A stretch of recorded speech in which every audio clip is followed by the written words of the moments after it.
Nature themed games are on quite the winning streak in terms of quality and popularity. That trend has to end sometime, right? Welcome to Earth in 5 minutes or less. As players, you'll be creating a self-supporting and synergistic engine of growth, expansion and supply working off the land, representing our planet's amazing versatility and plethora of natural resources.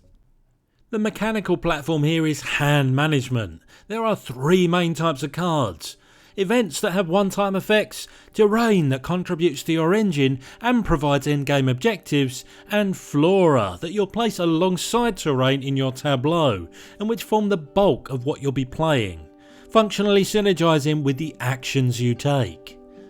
Of which there are 4 available. Planting allows you to play and draw cards. Composting will generate soil, the game's resource, and discard cards from the top of the deck for a point apiece. Watering places point scoring sprouts on flora cards and gives you some soil. And growing will draw you cards and allow you to place growth, another means of point scoring on your fauna. Crucially though, your choice will also grant everyone else around the table a diluted version of that action as well. This then feeds into the pattern building, where your aim to trigger the endgame is to make a 4x4 grid of flora and terrain cards, adjacent from the first card you place. This is important in the sense that each time you select an action, all the corresponding cards in your tableau will proc from left to right, top to bottom, with most providing versions of what you get from the global actions. There are yet more card types though. The island you choose from details your starting cards and resources, and the climate helps with your engine. You then have fauna and ecosystems which provide scoring objectives, a number of which refer to the iconography found on your tableau cards. Suffice to say, there are points to be garnered from a myriad of sources, and come endgame, points mean prizes. The first thing that strikes you playing Earth is its cohesiveness. There are a number of different card types, some use more than others, and it's got its fair share of icons, but everything feels like it's sharing the same melting pot. There's an enjoyable and common sense overlap in the terrain and flora cards in your tableau, and in the ecosystem and fauna cards that highlight your objectives. There's also a lot of rich decision making to chew on. The most beneficial action is not always clear, and you're often weighing your short-term needs against your long-term goals.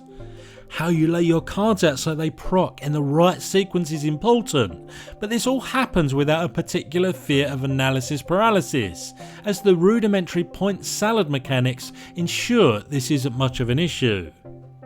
Commends as well for how it deals with its monstrous selection of cards. There are no strict archetypes that necessitate you finding metaphorical needles in a haystack to get anywhere. Cards that are no good to your engine can easily be converted to compost, and cycling through the deck looking for the tags you need for scoring is made easy without forcing you to sacrifice any tempo to do so. There is, however, a downside to this much easy access to points, and that's that some are less rewarding than others. The sprouts and compost are the obvious examples. You take an action, you place a token or put a card face down. There you go, have a point. Yes, you can use most of these secondary resources as payment to get other benefits, but you can only dress up a wooden cube so much. Another consideration that may be negative is that interaction is next to nothing. Whilst engagement is high, as you'll have something to do on every player's turn, well, that doesn't translate to any meaningful tete-a-tete, and the fact that there are a handful of global objectives doesn't meaningfully change the fact that gameplay wise you're on your own little island with only yourself to talk to. If you're looking for similar-ish games, then Wingspan and Terraforming Mars Ares Expedition can be used as a point of reference.